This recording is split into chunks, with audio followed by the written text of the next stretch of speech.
Welcome everyone to another NASCAR Heat Evolution video. In this particular video, we're going to be at Auto Club Speedway or California Speedway. And we're going to be looking at the setup I use for this particular track. Now, at the very end of this discussion, I'm going to show a lap around Auto Club. It's definitely not my best lap, but it'll give you a general idea of the line I run, and you can probably hear some of when I get on and off the gas. The shocks, same as what I generally use, 10s across the board. Again, you can very easily dial a setup out using shocks, but it's harder to dial it in using shocks. So let's take a look at the weight settings. This is an oval, so the left weight is exactly maxed out, the way we leave it for all of them. Front weight here, I like to use a lower front weight setting simply because I'm on the gas so much and I need the car to rotate so well constantly through the corner. So I use a lower setting at 50.2%. Wedge, you'll see this pretty common among my setups. I like to use a positive wedge amount. So positive meaning above 50%. So I try to stick with about 51% in most cases, unless I have reason to lower that, as was the case for Daytona or Talladega. Spring settings, again, I found myself using stiffer springs in the front of the car. The max left front spring of 1200 and a right front spring of 1100. I did find the ability to use a stiffer right front spring did help to sort of catch the car and keep the car from getting too loose on corner entry, since I needed a lot of things in this setup to help the car turn. That was one of the things that really helped to sort of stabilize the setup on entry. Left rear at 350 and right rear at 500. So you can see I've got 150 pounds of spring split in the rear end. I found that was a pretty good amount for me.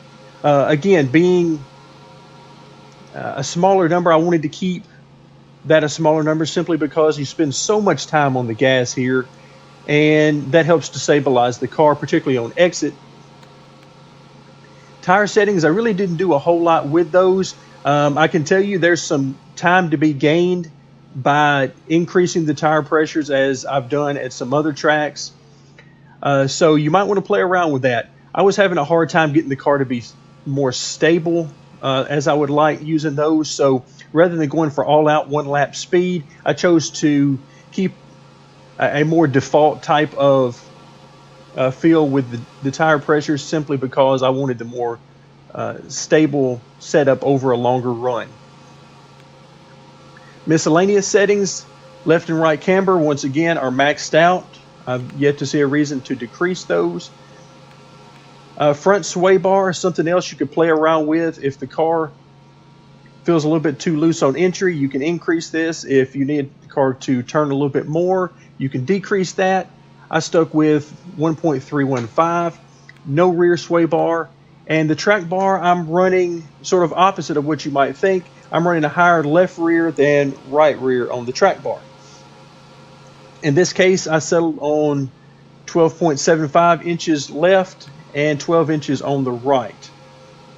Now the gear, tried to keep somewhere around 8,000 RPMs, and I think it's pretty good. Again, there's some room there for improvement in the gearing, and I will say I think there's some room for improvement overall in this setup. I'm not very comfortable with where this car is as far as speed. I'm able to run some fairly good lap times, but I can't quite get down into a 39 flat like I would like. I think that's definitely there, plus probably some on top of that. But right now I can run 39 ones and twos. And if I really mess up, I'll get up into the threes and fours. But for the most part, the setup seems to be pretty stable and allows you to be in the gas pretty hard.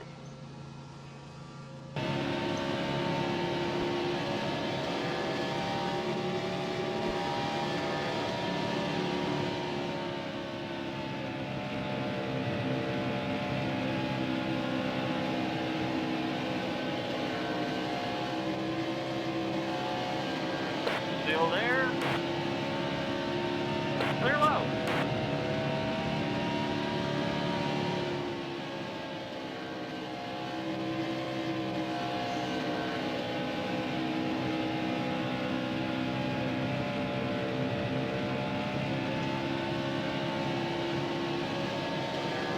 That was a great lap.